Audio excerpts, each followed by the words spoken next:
Tit for tat, यानी जैसे को तैसा। यही उसूल है मनोज प्रभाकर का, भले इसके लिए उन्हें कितने ही विवादों का सामना करना पड़े। वो ग्राउंड पर हो या ग्राउंड के बाहर, अपनी अग्रेसिवनेस के कारण कई बार आलोचना के शिकार हुए हैं। कभी उन्हें शॉर्ट टेम्पर्ड कहा गया तो कभी एरोगेंट और प्राउडी। हालांकि मनोज का कहना है कि उन्हें हमेशा गलत समझा गया, लेकिन बड़ी बड़ी बातें करने की उनकी आदत अब भी बरकरार है।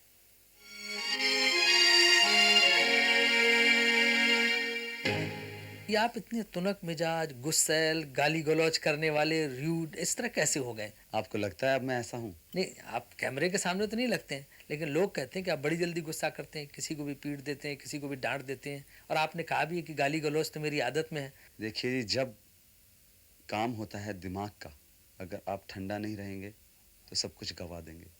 जहाँ आप काम होता है जोश का, वहाँ आप गर्म नहीं रहेंगे, तब आप सब कुछ गवा देंगे। अगर एग्रेशन नहीं दिखाएंगे ग्राउंड पे, तो मेरे जैसा प्लेयर परफॉर्म नहीं कर सकता। ग्राउंड में तो आपको गुस्सा आता नहीं कि सामने वाले बॉलर की जम के धुनाई करते हैं, बाहर आके आप लोगों की धुनाई कर देते हैं, गाली दे देते हैं। नहीं, मैंने कभी बाहर ऑफ द फील्ड कभी किसी को भला बुरा नहीं कहा। ये तो मैं कह रहा हूँ ना, ब्लेम है। ब्लेम लगाते रहते हैं लोग, जब तक प्रूव ना हो तब तक आप कुछ कर ही नहीं सकते। आपने खुद ही कहा कि गाली देने तुम्हारी आदत में है। मैंने कभी नहीं कहा गाली देना मेरी आदत में। यह है कि जैसा कोई मेरे साथ बिहेव करता है उसका मैं वैसा ही जवाब देता हूँ। तो ग्राउंड पे खूब गाली गलौज करना चाहिए, नहीं, चिल्लाना अभी चाहिए, अभी तो चाहिए। ऐसा रूल आ गया है ना, जो हमारा रेफरी है तो वो ये चीज़ें संभाल ली हैं, क्योंकि इसमें फाइन भी है, आपको बाहर भी कर दिया जाता है 1-2 मैचेस के लिए। जैसे अभी आप अजरुद्दीन की भी तारीफ कर रहे हैं, कपिल देव की भी तारीफ कर रहे हैं, सबकी, सचिन तेंदुलकर की भी तारीफ कर रहे हैं, गावस्कर की भी तारीफ कर रहे हैं, लेकिन ये देखा गया कि जो जनरल इंप्रेशन है, वो मीडिया में हो या क्रिकेट वर्ल्ड में, वो ये है कि आपकी इनसे किसी से भी नहीं बनी। हर एक के बारे में कुछ ना कुछ आपने ऐसे रिमार्क्स किए, कुछ ना कुछ ऐसा बोला, या ये लोग भी ज़्यादा आपसे खुश क्यों नहीं रहते? देखिए, मैं कहता हूँ ना कि जैसा ग्राउंड पे जैसा होता है वैसा ही मैं बिहेव करता हूँ, और बाहर भी जैसे आप मुझसे बिहेव करेंगे तो मैं वैसे आपके। पर इन लोगों की मैं इतनी इज्जत करता हूँ कि इनके अगेंस्ट मैं शायद कभी ज़िंदगी में भी नहीं बोल सकता।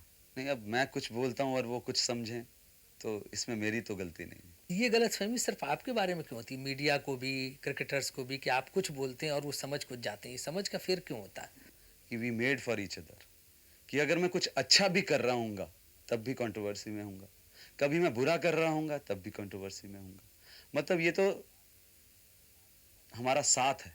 नहीं, ऐसा आपके साथ क्यों होता है? और भी लोग हैं कंट्रोवर्सी में रहते हैं, निकल शायद जाते हैं कंट्रोवर्सी से। शायद मनोज प्रभाकर एक ही हो, और तो मनोज प्रभाकर आप किसी को बुलाते नहीं है ना, तो मैं अपने आप में एक ही मिसाल हूँ। शॉर्ट टेम्पर्ड नहीं है आप, कि अपना कूल बड़ी जल्दी खो देते हैं? शॉर्ट टेम्पर्ड मैं वहाँ हूँ जहाँ आप उससे गुजारा कर सकें, जहाँ आप गुस्से से कुछ जीत सकें, जहाँ प्यार की बात है। जैसे आपने मुझसे कैसे कैसे क्वेश्चन पूछे, मैंने अपना तो टेम्पर लूज नहीं किया।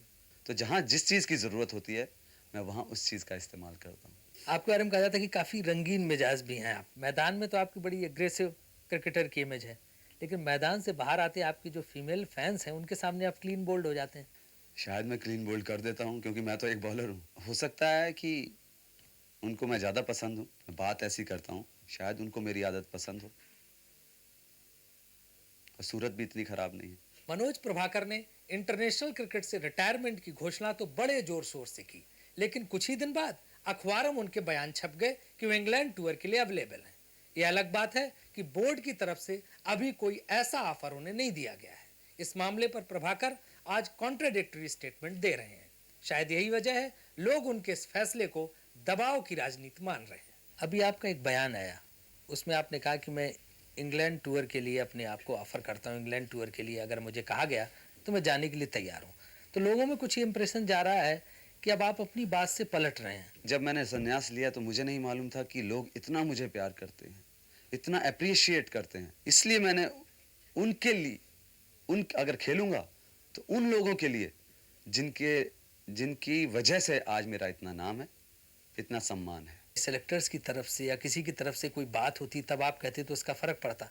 अभी तो लग रहा है कि अपने आप ही आप जाने को तैयार, अपनी कई बात को उलट रहे हैं। आपने कहा संन्यास हमने ले लिया, अब कभी वापस जाना नहीं, उधर वापस क्रिकेट में इस तरह से नहीं जाना है। मैंने क्रिकेट छोड़ने के लिए नहीं बोला, मैंने संन्यास लिया है। मैं ये नहीं कहा कि मैंने क्रिकेट छोड़ दी। मेरा जो सिलेक्शन होगा वो पब्लिक कि व्यू के बेस पे होगा और इतना प्रेशराइज हो जाएंगे वो लोग कि मुझे खेलना पड़ेगा। पब्लिक व्यूज तो थे नहीं कि आपको ड्रॉप किया, तब भी उन्होंने ड्रॉप कर दिया। वो तो उसी तरह पब्लिक व्यूज कुछ भी बने वो तो आपको दोबारा लेंगे नहीं। मतलब ये तो नहीं बोला कि लेंगे नहीं। आप कैसे कह सकते हैं कि वो लेंगे नहीं?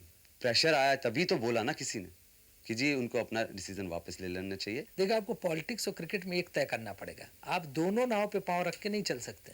ये तो मेरा प्रॉब्लम्स है ना।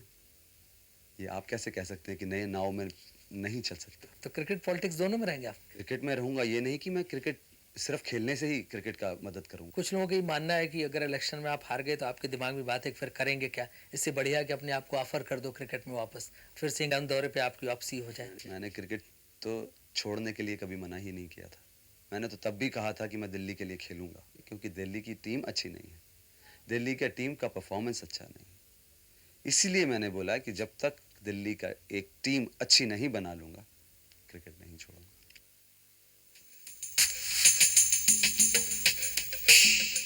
तो ये थी मशहूर cricket player turn politician Manoj Prabhakar के बारे में तमाम जानी अनजानी बातें।